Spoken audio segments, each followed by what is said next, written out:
Welcome back, everybody. So let's solve the issue. What I'm going to share with you over the next few minutes changed my life. And I don't use that in like this platitudinal, oh, what a life-changing. I mean, like, it formed how I approach prayer. And so I have a couple thoughts about motive.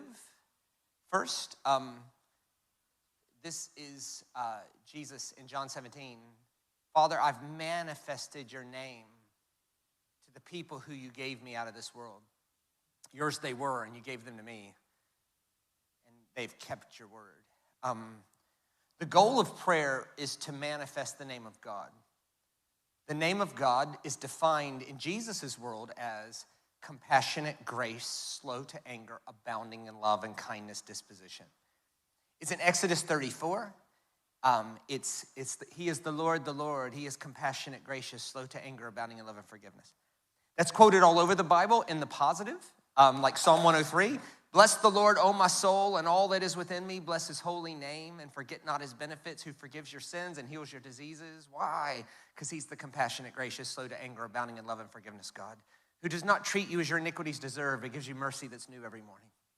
It's also quoted in the negative, like Jonah. Jonah, I knew it. I knew you were a compassionate, gracious, slow to anger, abounding in love and forgiveness God. I hate that about you. In the Jonah wisdom narrative, Jonah thought it would be a good thing if God destroyed people that he thought were the enemies of God. He had to learn a better way. And when these things start impacting our prayers, what happens is we limit our scope instead of expanding our scope to the infinite possibilities God has for us.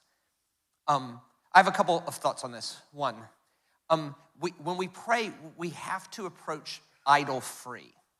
To me, this is my total opinion. This is not in the Bible anywhere. It is 100% my opinion about a Bible verse. To me, the scariest scripture in the whole Bible is Ezekiel 14. Here's what happens in Ezekiel 14. A group of people decide what they're going to do. They realize that they haven't prayed about it or inquired of a prophet, and that's going to cost them credibility with people. So to save face, they bring Ezekiel in so that they could say, we brought a prophet in and he's on board with us. Ezekiel figures this out, and he says this, quote, if you approach God with an idol in your heart, he'll answer you according to the idol, so that you'll experience what that idol brings and ultimately be brought back to God. In other words, if you approach God knowing what you want to hear, you will hear it. That is frankly terrifying. You ever had somebody tell you that God told them something? And everything in you, by the way, I think it would help us to lose that phrase for about 50 years. God told me. All that means is I don't want to discuss it. I'm going to do what I want to do. Regardless of all lack of wisdom and people it's hurting, God told me, don't take it up with me, take it up with God, God told me is absolving ourselves from the responsibility of owning our own desires. I was at a friend of mine's house the other day. He had this awesome massage chair. It looked like it was from NASA. It was an amazing massage chair. I couldn't believe it. It looked like something not in the earth. I said, I'm sitting in that thing. So I did. It was amazing. At one point, I was scared I couldn't get out because it was squeezing me, I said, it's amazing. He said, yeah, God told me to get it. And he's my buddy. I said, really? You just didn't want it? Come on, bro. Just say you wanted it. Because when we say, I want it, it allows us the privilege of being responsible for our own desires instead of absolving that to some outside space. This has massive implications to prayer. If Ezekiel's right, and he is, now how intensely right he is, that's up for debate, but if Ezekiel's right, and he is, what that means is that if we approach God already knowing what we want to hear, that God is humble enough to just tell us what we want to hear. Let me put it in modern language. If you want to be God, God will let you be God and you'll hate it. And we've all been there. We've all done that, right? We all talked ourselves into stuff, Like what if somebody said, God told me to leave my wife for a harem of 7 women? Everything in us would go, I think that's going to be a lot of pain in that. I don't know if I'd do that if I was you. You're going to lose respect with like a lot of people. It's going to be it's like a whole thing. No, God told me. So everything in us would go, God wouldn't say that. But according to Ezekiel, he would. That's what's scary, is that if you want to be God, God will let you be God and you'll hate it. The phrase theologically is being handed over to the self-inflicted consequences of your lack of consent to God's wisdom. And so when we pray, I think the starting point is limitations, it's tone, it's being aware of our oaths and judgments, and where they're framing what we're doing. It's also at least being willing to ask the question, am I starting my prayer knowing what I want to hear? And that also has massive application to Scripture too, by the way. You can find anything in the Bible you want, anything, especially if you treat it statically. So you just quote, be very careful of people who quote one thing and then miss the entire arc of the rest of it. Careful. We don't read the Bible as a static end into itself. We read the Bible through the lens of Christ, because the goal of Grace City Church is not to be biblical, it's to be Christ-like. It's how Jesus applied those scriptures. So it's idol-free. The second thing I would say is God, and this is related to the first thing, is God in my prayer a projection or a projectile? A projection is ugly. God will always agree with your assessment of things. My great-grandfather was a racist. I'm embarrassed about that. I'm not. It's a horrible thing to admit. He was. He was a racist. Now, he was also illiterate. He couldn't read. And so people who could read told him the Bible said that black people had less of a human soul than white people. And now he can't read. He can't go, I don't know. He's illiterate. But when you, and I'm not mad at him. I'm embarrassed by it. But can you imagine starting with that as your starting point? He would have called himself a person of prayer. But as a person of prayer, that's your starting point. Can you see how that would skew how you see others? If you don't hear nothing else I say today, hear me say this. Labels are for products, love is for people. As soon as you can label somebody anything other than a human being that Christ is at work in, because Christ is in and through and for all things. This is part of the issue about seeing one group of people as chosen ones and other human beings as not. You can find a verse for it if you only read one. But as you keep reading, you start realizing, Ezra, Nehemiah, Isaiah, Jeremiah, Joel, the Spirit of God is being poured out on all flesh. Jesus, the renewal of all things. Paul, the reconciliation of all things. Peter, the restoration of all things. If you don't like the Bible, try the song. You are worthy of it all. You're worthy of it all. For from you are all things, and to you are all things. You'd be very careful labeling someone as not a child of God. Because as soon as you label someone as in and someone else as out, you can justify horrendous behavior towards those people. All you got to do is go have coffee with an African American and ask them, what was it like? What was it like to grow up in the South, where Christians labeled you as anything other than a child of God? And that applies all over the place. When you can dumb down people to a group of letters, or there's a conflict and you don't understand both sides. And the issue is not for us to become geopolitical experts. That's going to hurt you. The issue is creating an intention around, hang on, I don't speak of Christ as a projection who happens to always be on my side. I speak of Christ as a projectile, one who is holding all things together. As the great Apostle Paul said in Ephesians 1, the Spirit of the risen Christ is filling everything in every way. So if you're wondering if someone is a part of Christ's global plan to renew all things, here is the only question: do they fit into the category of all things? Projection or projectile, idol-free. If you picture it this way, I find pictures help. So if you picture it this way,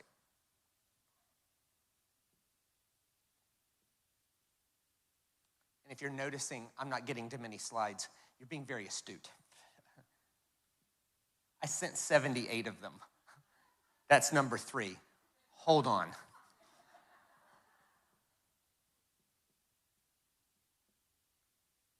I'm adjusting on the fly because I think it's important. That if we're spirit, soul, and body, the goal is to align the part of the way we think, our soul. If you could think about it simply, the spirit is who you really are, the soul is how you see yourself, and your body is how other people see you. And people want to be seen for who they really are, or at very least how they see themselves. Nobody, except for the very rare, really attractive people, only want me for my body, right? That's something that left me a long time ago, right? Like I just don't have a body that you'd want to be known for. I'd want to be known for more of my mind and how I think and my compassion and generosity and hopefully my posture towards others and things like this. But the goal in prayer is not to get God to act on our behalf. It's not like a manipulation of if I do the right thing, God will act on my behalf. That's how I saw prayer for 22 years. Thank God he came into my life then and not at 48 or worse, 65, right? Prayer's never trying to move God to my projection. It's actually trying to align, it's trying to move this circle that way, to align with more of who I am. Worship, and you guys, since I've been coming, have had the best worship, guys. And Connie and those guys when I first started, and then whoever is on the team now, I'm sure, I don't know how they would put words to it, but this is my words. One of the things that make worship leaders great is the ability to have people cancel the white noise of their week long enough to connect to what's already true. It's not sing louder to make something true. That's witchcraft. And so, how do I do that? Well, this is where I do have some slides, but I'm gonna fly through them. I think there's a couple of principles here. What we hallow in secret will manifest in public. Jesus said, when you go to your secret place, hallow the name. Later he said, I've manifested the name. The idea is what you hallow in secret, you'll manifest in public. Whatever you're manifesting in public is a direct result of the thoughts and the meditations and the imaginations and the oaths and the judgments you're making in secret. Like here's an easy example. Let's say you're walking into a situation at work and the whole morning you're thinking, they're gonna be horrible, they're gonna be jerks, they're gonna be liars. You're having this repetitive thought, horrible, jerks, liars. And you walk in and what you find is horrible, jerks, liars. And part of it is our responsibility because we walked in with the atmosphere that created the environment necessary for it. But what if we built a different atmosphere? I'll use my own world because I have my own stories on this. This was not at this church, but this was this year. I was standing at my table and somebody came up to me. I had not spoke about anything around this. I had not hinted at it. I had not mentioned it. This 86-year-old woman came up to me and said, I heard you don't agree with me on the rapture. I said, hi, I'm Shane. And she said, no, I'm serious. Do you agree with me on the rapture? I said, I wouldn't have a clue. But it doesn't matter. She said, why doesn't it matter? I said, because whatever you think about anything has formed this. A Christ-centered, compassionate, generous person who's lived her life for others and made it to 86 doing so. So whether you're right or wrong about the rapture, I could care less. What I care about is what that thought formed in you, which is a beautiful person.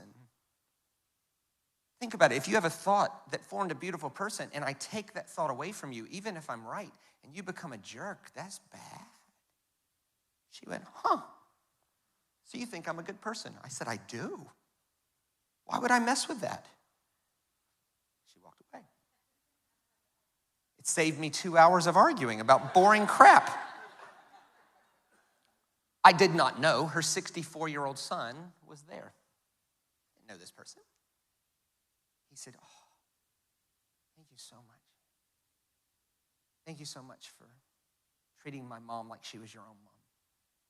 I said, well, of course I would. Plus, it's true. I don't care what she thinks about almost anything.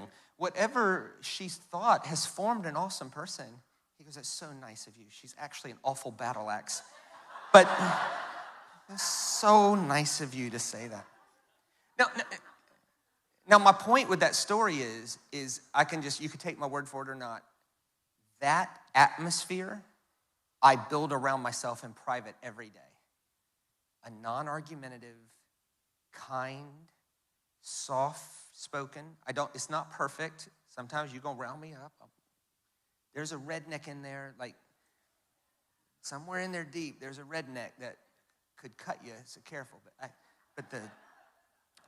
But every morning in my life, I spent the first 5 minutes after I woke up today. What would I feel like today if the compassionate, gracious, slow to anger, abounding in love God was around me? Non-argumentative. I make a commitment every morning to not use 1 ounce of breath to argue with someone who has a conclusion. What good does it do? But that's built in private. What we hallow in secret, we manifest in public. We do that all the time. Your public persona is a result of the most dominant imagination in private. Ministry is never regulated to heroes. If you got lost in any of this, come back right now. One of my frustrations was I thought, and in my experience, this fit my experience, that was the problem. I thought ministering the Spirit was for specially gifted people. And the reason I thought that was I'd never seen it another way. Because if you build an atmosphere where only the specially gifted people can operate that way, you then build an ethos and a belief system where if you're not that specially gifted person, you can't operate that way. It just kind of goes, I don't think anybody does it on purpose, but it was like, and then what frustrated me further is the specially gifted people couldn't tell you how they did it. So you see someone pray for somebody, there's a massive manifestation, you're like, how'd you do that? I don't know, it's just God. And maybe they're telling the truth, maybe they don't know how. The thing that set Clark apart was he knew how to tell you how to do it. But once I realized this principle, that what we hallow in secret, we manifest in public, I realized that we're all ministering the Spirit all the time. The issue is there's a broad road and a narrow way. And most people aren't intentional enough around thinking about the right things long enough to manifest the Spirit of God, so they default to things that are easier, like anger. Let me show you how easy it is to minister the Spirit, okay? Here's your assignment. If you're married, here's your assignment. If I said, you have till nighttime to tell your husband or wife that you're disappointed and angry with them, but you can't use words, could you do it? Of course you could. How do you do it? Let's talk through it. Ready? You have conflict in the morning. It's not going anywhere. Both of you have to go to work. You're like, hey, we'll handle this tonight. Fine. Have a good day. You too. Love you. Mwah, mwah, mwah, mwah. You leave. You live your whole day. And what are you doing? You're having an imaginary conversation. We love imaginary conversations. Why? Because we win. If you're losing your imaginary conversation, get your head checked. That's the one place you can win. And so you're thinking about this. And as you're thinking about this, is your anger getting better or worse? Way worse. You're making yourself very aware of it. There's a scripture in Psalms, I don't have the reference, but it goes like this: my heart grew hot within me, and as I meditated, the fire burned hotter, and then I spoke with my mouth. That's how it works. And so you're thinking about, I'm gonna tell her, I'm gonna tell him, and that imagination's going. And then you get off work and you have a 20-minute ride home. D-Day is coming. That imagination is forefront. And that atmosphere of anger is building around you. You walk into the house and you realize the other person has forgotten about it. And you've made a big deal out of something that isn't. And you quickly try to backtrack so you don't embarrass yourself, right? But it's all over you. You walk in and the other person says, hey, what's the matter with you? And you're like, nothing. Nothing, tell your face that. Like, I can't see your heart, but I can see your face. And if your face is any indication of what's going on in your heart, there's a problem. Fix your face, right? What did you just do? You ministered anger into the air towards a person you loved, right? How hard is that to do? It's not hard. What do? You discipline an imagination around thinking angry thoughts. You allow that to build up. And then when the time is right, you drop into the anger and you minister it. We do it every day. Every day. You could do it with depression. You can tell someone you're sad without using words. You just build the atmosphere. Or anxious, you could do that. And here's the thing. It is far easier to default. This is a neuroscience principle. It's far easier to default to repetitive negative thoughts than it is to discipline ourselves about repetitive positive thoughts. What if we could discipline ourselves to spend the same amount of time in a repetitive imagination around the things in the name of God, like healing or provision or peace, things like this, as we did around anger? Then you would become a minister of the Spirit instead of a minister of anger. One thing that set Clark apart, he never thought it was for heroes. He thought everybody could do it. And he was right, kind of. Because he thought everybody could do it, he regularly believed in people that weren't ready to be believed in. But that was just a risk he was willing to take. Because he wanted everybody to understand. Like what you hallow in secret, you'll manifest in public. And how do we build those things? 5 things. Desire, imagination, meditation, visualization, actualization. Whatever you intentionally use these things in your prayer, you will begin to build your life that way. Desire, let's talk about that. Desire. There's a difference between like a forest fire and a butane. If you take a forest fire, it kind of burns, but if you take that same thing, you can cut through steel. We have to hone the energy down until it produces power. The level of our desire determines what it will take to stop us. And sometimes we need to hold our desires in check. Like if we start our prayer life with things we want, and then without considering, wait a minute, where have I rushed outside of time here? And a lot of people around me are suffering because I'm chasing something good. That can be very destructive. Anything that's not harnessed or surrendered can be a thing. You know, people say quippy things like, just follow your passion. That's dumb. Follow your talent. That's better. Like, what did God give you to do that you're great at? Follow that. And if you have enough wins with that, you're gonna find the joy and the passion that comes alongside of that. Like a job is something you have to do to live. A calling is something you get to do to feel alive. That's 2 different things. We wanna find that. And for a lot of people, that's not the same. Sometimes people, well, very rarely actually, somebody's calling and what they have to do for a living are not the same thing. It's very, very lucky people can do that. But it's finding that other thing, that desire. Like what do you want? Jesus said, whatever things you desire, believe you'll receive them. And I realized I'd skipped like Clark was sitting there with me going, where's your desire in this? I'm like, I don't know, I'm just telling God what we need, you know? He goes, right. That's fully devoted follower of Jesus that's praying like a prophet of Baal. Like, no, let's talk about what you really want inside. What do you want to see happen? And build a picture for it. That's desire. The second one is imagination. Like imagination, Christians almost unanimously overreact to stuff, you know. If it's something they weren't taught, you know. Oh, imagination's new age. No, it's not. God gave you your imagination. Like if we start throwing out everything that could be perverted, like God gave us sex. Are we gonna stop having sex? No. God gave us food. We're gonna stop eating? No. Even though someone can abuse it? No, right? God gave us music. It can be used like God gave us an imagination. And by the way, for people who overreact to like the origins of words, even the word God is pagan, right? Like the English word God came from the German deity Gott. When the English language was being developed, they said, what are we gonna call our deity? Well, they call theirs Gott, let's call ours God. Okay, that's how it worked. There's nothing inherently sort of built into all of that. It's all the power we give it. So imagination is not pagan, and I would say it even stronger than that. The Bible's full of imagination. The Lord's my shepherd. Really? No. Or the Lord sits above the clouds with smoke in his nostrils. Like, that's not literal. That's someone's imagination. I would go so far to say, whatever your dominant imaginative narrative is in your mind is the thing that's dominating your emotions. That.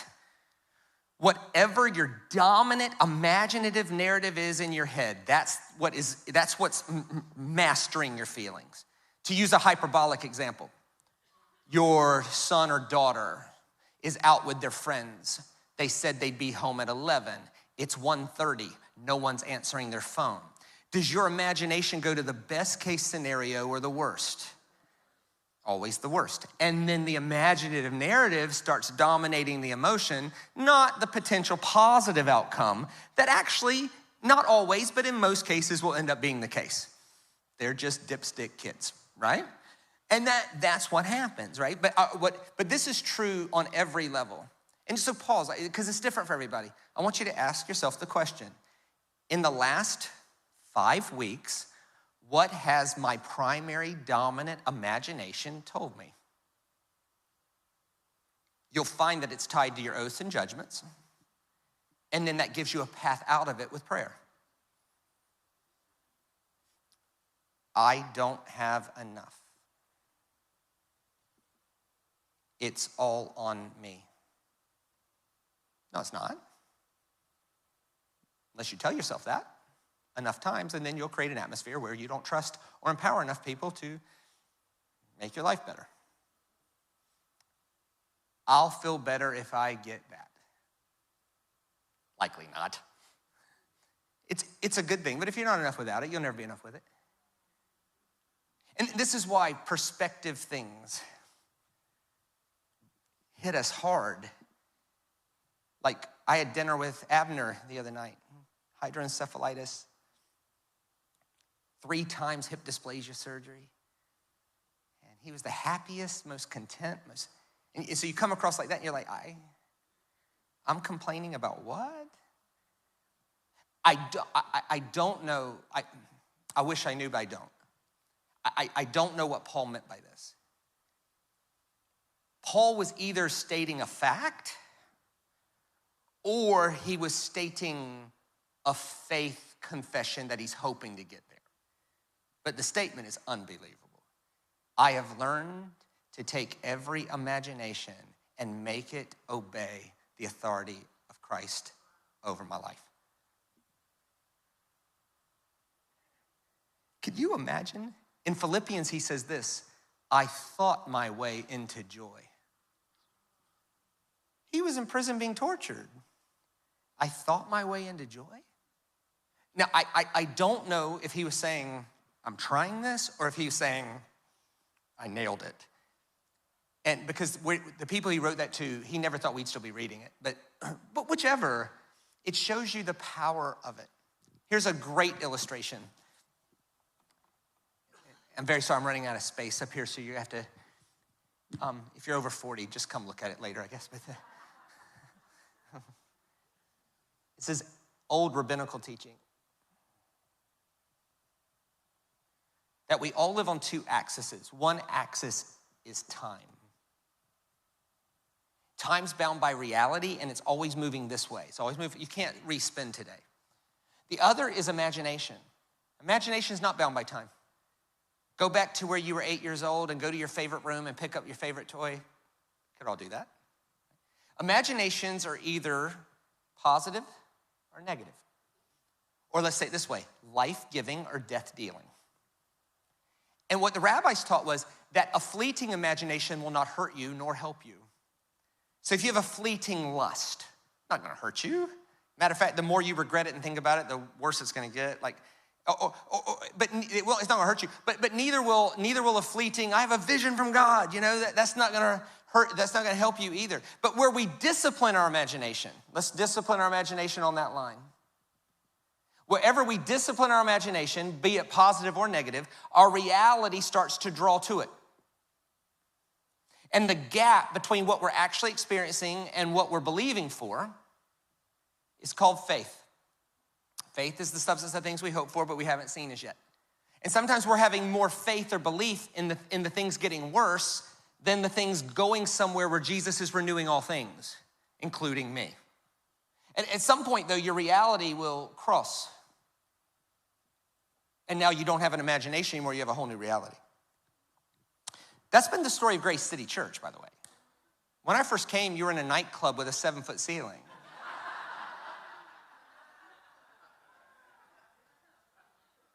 Remember that? Remember the structure poles that were holding the ceiling up, but nobody wanted to touch them because what they used to be used for?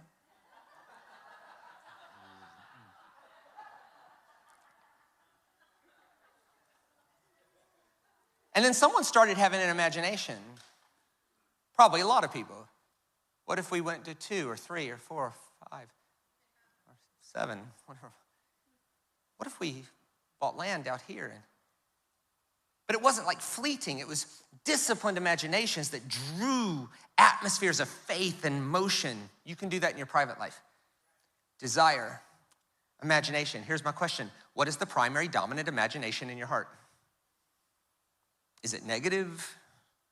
Is it positive? Does it embrace the infinite possibilities God has? Does it chase things? Does it? It's stuff we're all working through. There's no experts in the room on this. It's meditation. Meditation is actually backed by neuroscience now that you can actually change the neuronal fibers of your brain through repetitive thought. Let's say it this way. Meditation is the process by which we take a truth and move it from our head to our heart. What you believe doesn't matter. What you believe that impacts your emotions and imagination matters. So it's possible to believe something is true, but then the way you picture it isn't true. Like all of us would believe we're forgiven by the finished work of Christ, but all of us have probably felt guilty in the last 30 days. So you can believe you're forgiven but feel guilty. And if we feel guilty, we'll act guilty more, right? It's a matter of embracing what's already true. Can you imagine a prayer life that without words, we were inviting a surrendering to the Holy Spirit in to say, make me desire the things you desire. Give me an imagination that I can hold on to. I'm gonna discipline myself and be intentioned around picturing only the things that belong to Christ and not this other stuff. I'm gonna put my phone down long enough for the world not to just fill my head with images that aren't helping me. It's this kind of stuff that sabotages us. But then meditation would be taking something that's true and thinking about it long enough to impact your emotions. As a person thinks in their heart, so they become. And then, of course, how do I get started? Well, ask what-if questions. If we ask our brain, what does it feel like? Our brain doesn't really know. But if we ask our brain, what would it feel like if I could feel this? It invokes the imagination part of our brain. This is prayer. I just didn't know it was prayer.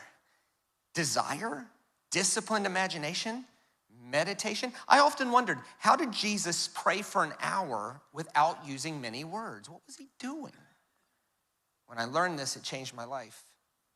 It's desire, imagination. You look at the pattern in Jesus' life in Luke 6. It says he spent the night in solitude with God, and then he came down and grabbed his friends, and then he went about healing people who were in distress. In other words, 1 John says it this way, as Jesus was in the world, so should we be. How was Jesus in the world? Well, he desired the presence of God. He lived on purpose with his people. And when he went about his day, he was doing something that mattered. Well, that would be a good life. Like, call that whatever you want. That's a good life, but that's built in the private place.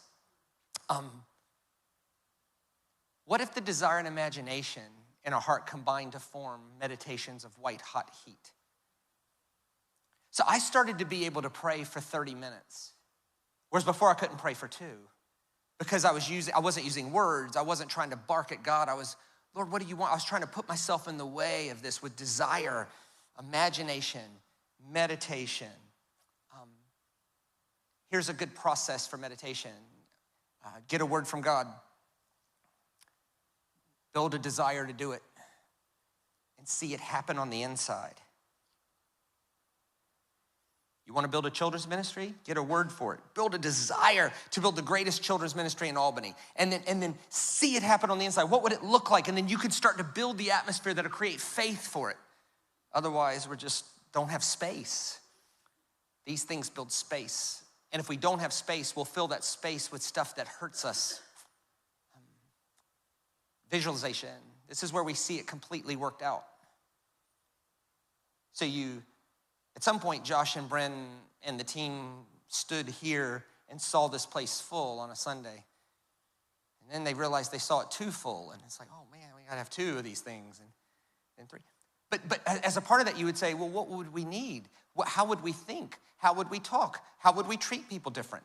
What would the service part look like? What would the serving part look like? This was all prayer, but it was just done with the imagination, by surrendering our imagination to the Spirit of God. These are things that blur our vision. Gossip, like giving energy to talking about things that we weren't part of the problem, we're not part of the solution. Like if you don't do anything else, take the energy you're spending on things that you're not a part of the problem and you're definitely not a part of the solution and put it into this. Negative words, criticism, picturing things that aren't healthy, building a disciplined imagination around anger and persona. Be very careful using words like, that's just who I am. Nobody uses that for good things. I'm just generous, that's just who I am. Nobody. It's like, I have an anger problem, that's just who I am. Oh, okay, take me or leave me. Okay, most people will leave you. These are things that get in the way. So a couple things before we take some questions. This is never best used to serve self. That falls in the category of obvious. But I can just see somebody going, he was teaching people how to manifest stuff. What? This is all under the guise of the surrender to the Spirit of Christ, with the internal belief that there are infinite possibilities the Spirit of Christ has for us that we have not yet seen. If we learn easy, we'll avoid the wilderness. If we don't learn easy, we will get the wilderness out of our own making. The problem is God is still there. Don't answer out loud, it's rhetorical. Honestly, how many of us have found ourselves in a wilderness and the temptation was to blame someone else? But if we're honest, it was the oaths, the judgment, the tone, the lack of realization of my personal boundaries and limits, and I did not discipline my imagination around things that bring gratitude, joy, and peace. I wrap my imagination around things that don't. Have what I've put my imagination around, has it overpromised and underdelivered? Have I fallen into despair because of that? Like, oh, this must be my life. The good news of this morning is it can be, but it doesn't have to be. What we find in the wilderness is God is still there because his faithfulness is not compromised by our lack of it. It's the whole point of the book of Romans. Pay attention to the inner witness to keep from false starting. We can do the right thing in the wrong order and it gets ugly. I would also say pay attention to how our actions are impacting the people we love. If it's hurting too many people that you love, it's okay to back off a little bit. It's a sign of surrender to go, I don't need to manipulate or control this. I can surrender. The last couple hours has been my best effort at putting language around things one of my faith heroes taught me. It changed my life. If anything I said in the last 2 hours would derail your walk with Christ, your walk with Christ is more important than my thoughts about anything. But I have a hunch. I have a hunch that if you were taught to pray like I was taught to pray, that you would be just as frustrated with it as I was. And you would be admitting it's not working. If God is a guru in the sky that's supposed to be doing what we say, we're gonna forever be disappointed. But there's a better way. The better way is to put ourselves in the way of what God's already up to. And the biggest clue we get into that is the way Jesus taught us to live. Things that frankly we're not good at. Love your enemies, not just your friends. Pray for those who persecute you so that you may be children of your Father in heaven. Blessed are the peacemakers, for they're the children of God. When someone insults you, don't repay it. Repay them with a blessing. Confront oppression with uber generosity. Forgive people before the sun goes down. And when Jesus was tempted to call down fire on his enemies, he's like, what? Have you learned nothing about the way I am? If we can align ourselves that way with the empowerment of the Spirit, the possibilities are limitless. We have 10 minutes. Any non-antagonistic, mutually edifying question? I'll start. I got a question. Could you give us like an example of how that would look for, say, somebody who they genuinely did get a word from God, a desire to start a business? What would that look like in applying what you just talked about? Yeah, on answering a question like that, I can only answer it from what I would do if I was in that situation. So a lot of times people's desire to start a business comes from a discontent of their current situation, right? So I think you have to pay attention to the discontent. Like there's a way to be discontented in a holy way. Like, I don't even know what it looks like, but I'm gonna be motivated to do something better. And then there's a way to be discontented in a yuck, despair way where we build an atmosphere around us where it almost seems like we were born unhappy, right? And we don't want that. But let's say somebody, I felt like I was having an unction from God, and I don't wanna make myself seem spiritual at all. Like any thought of anybody saying, that guy's a hero of the faith, no, absolutely not, absolutely not. In 2021, they thought I had a brain tumor because my legs weren't working properly, and they put my head in an MRI, and when they put your head in an MRI, they lock your head in a cage, and you can't move, and it's going boom, boom, boom, boom. They said, we're just gonna run something in there to make sure, we're gonna see if we see any brain tumors. There wasn't any, but at that point, any thought that I was a bastion of faith, no.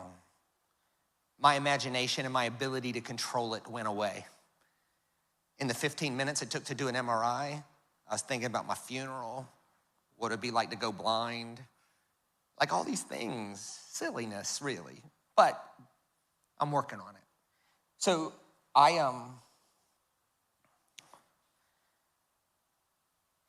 got a call from Clark asking me to come do his pastor's conference. I didn't know how this worked. I had $1,652 in the bank. The plane ticket was $1,585. I didn't know they pay you back.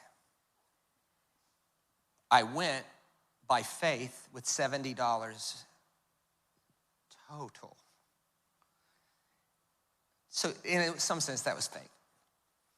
And then what happened was, I didn't know how it worked. I did the pastor sessions in the day, and then at night there was 800 people.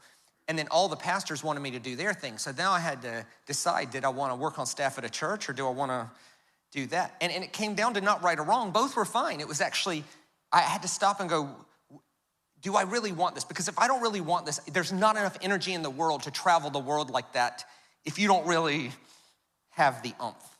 So I would say a couple of things. One is giving it some time. Does the desire get bigger or less? Is it a fleeting urge or is it actually a birthright? Is it actually like a thing that it's a fleeting urge will overpromise and underdeliver? But if this is your birthright, this is what you were born to do, that will get bigger and bigger and bigger as you surrender. That's number one. Number two is you've got to go to your imagination. Okay, what would this look like? And in most cases, you don't know. I don't know, so you got to talk to someone who's done it. And it's amazing how much prayer can be done over coffee with, you've done what I'm thinking about doing. What do you see here? And then they can put pictures in your head that you can build and build and build. And then, of course, every day, re-surrendering that desire to the Holy Spirit. Say, look, this is your life, not mine. And I don't want to act as if I'm approaching this with an idol in my heart. And then, Lord, what would this look like with you know what? I need customers. I need a product. I need a system. I need a way to scale it. I need this. And start picturing these things, part with you and God, and part with sitting with people who've done it before and say, oh, well, you can do this, and you can do this, and you could do this. And have you thought about it this way? And when you're paying attention to all of those things, that's so much better than I set aside a time to pray, and that's the only time I pray, versus praying without ceasing, paying attention to stories and pictures and things that invoke something on the inside. When I had dinner with Abner, that day, I was asked maybe the stupidest question I've been asked in a Q&A. And I actually started having an imagination. The imagination said this, you're wasting your life. And it didn't get very far, but it was going. It was certainly had a little bit of traction, you know? Nobody's paying attention. And I feel like I've paid a couple big prices to do what I do. And big prices. And it was starting to get in me, I could tell. Then I had dinner with Abner. His parents were like, and it was just this giant, gleaming, 8-year-old word from God that went, what you do matters. And I allowed that moment to be a prayerful moment where I could replace the imagination. But what you don't want to do, I think there's 2 ditches to avoid. One is to be like knee-jerk. God told me to start a business, I'm gonna do it. And then you enter into a business that's poorly thought out and not scaled, and you end up losing your life over it. The best thing that can happen then is that it fails quick. If it takes 10 years to fail, it's like, oh man, that's bad. That's bad. The other ditch is to wait till you figure it all out till you move. And so I think there's a wisdom tension that desire, imagination, meditation, visualization, and frankly, talking with wise people can help. Any other non-antagonistic, mutually edifying question?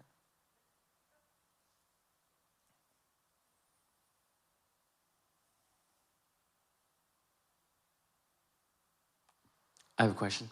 Yeah. Oh, sorry. Yes. You talked about making space in your heart for God to move and having that faith to do it. We see in the Bible God moving in different ways, like having no faith, like it was the faith of your friends that healed them, or faith with a mustard seed. How does God move in all those different spaces? It's such a good question because I think it's an important delineation. Everything I was talking today about was entirely about things within our spiritual disciplines and responsibility that we can control personally. With that caveat, which I should have said this, with that caveat, I should have said 2 things that I hadn't thought of until you just said that.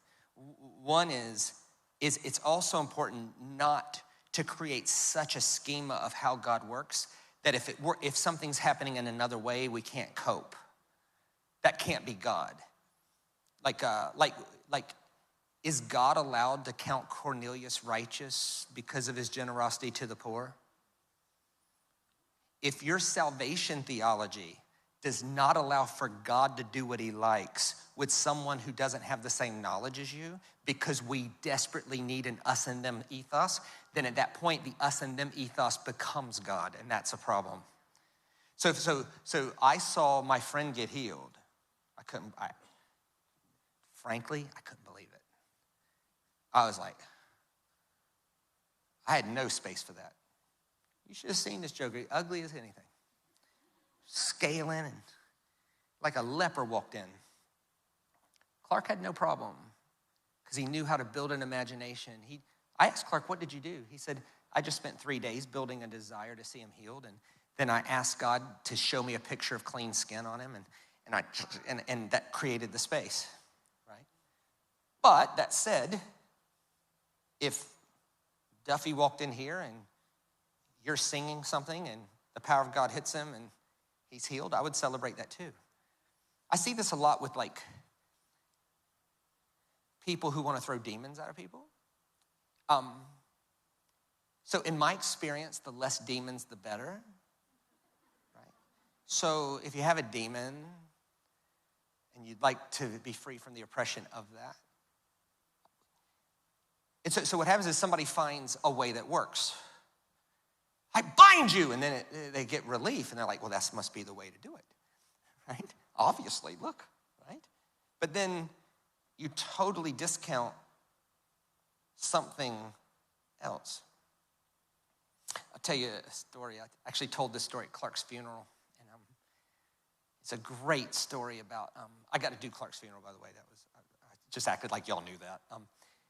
But one of the things that made Clark great was he had a true, authentic belief that if God touched someone, greatness would come out of them.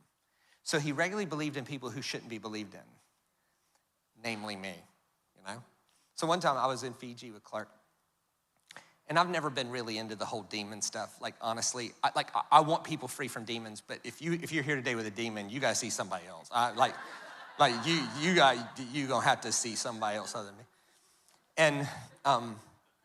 And Clark was famous in Fiji, and so we were sitting there. It was 150 degrees. It felt like, and it was so hot.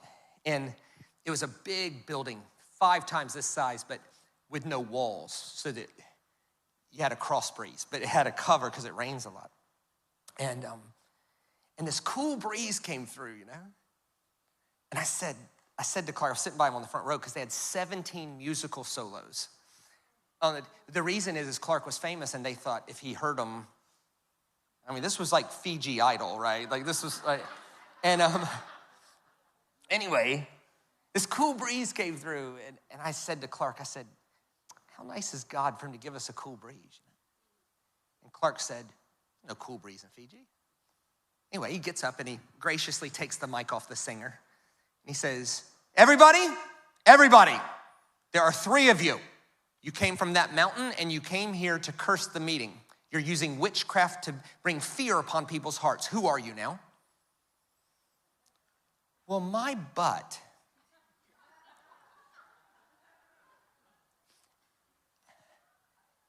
These three guys at the back, they come up acting like demon-possessed witch, like, well, I've never seen nothing like this in my life. I was terrible. I was sitting where Brent is. They're coming up that aisle. I'm like leaning, you know. 3 of them come up. Clark says, everybody, how many of you have been terrified because of the way these 3 used their power to scare you? 80% of the room raised their hand. I raised my hand. I was like, I'm really scared right now.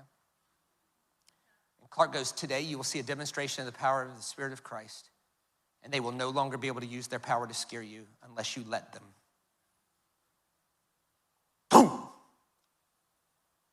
These cats hit the ground. They completely collapsed. He hands the mic back to the singer. Well, the singer's terrified. Like, talk about ruining your audition. Like, man, like, he sits back next to me, and he goes, wonderful. He said, Shane, go handle that. I said, do what now? Like, you want me to handle the obviously demon-possessed, powerful people that everybody's scared of?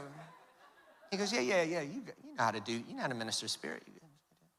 Problem was my primary imagination, my primary imagination was they hurt people. So I walk over to the guy on the end. He's on the ground. So I knelt down, and from a distance, it would have looked like I was touching him. I wasn't touching him. I said, I'm so sorry that you're in agony. Truly, that guy over there thinks I know what I'm doing. And I got to be honest with you, I don't have a clue. So if you're depending on me to make you feel better, you're really out of luck. But however, I am really sorry that you're in pain, so I'm going to share hope with you. 20 seconds later, the guy sits up, but he doesn't sit up normal. He sits up like the Undertaker in the WWF, you know.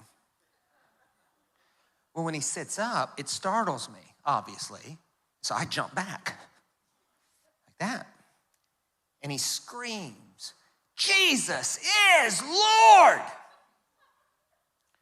Well, the whole room looked at me. And I was like, that's right. That is correct. Clark gets up and says, "Hey, what happened to you?" This is the guy's own test. He said, "I was laying there with 1,000 voices, and they went down to 3. And then the last voice in my head quieted the other 3. And I asked him who he was, and he said he was Jesus, and he loved me just where I was. And he asked me to spend the rest of my life blessing instead of hurting. So I just figured if he was the strongest voice, he wins."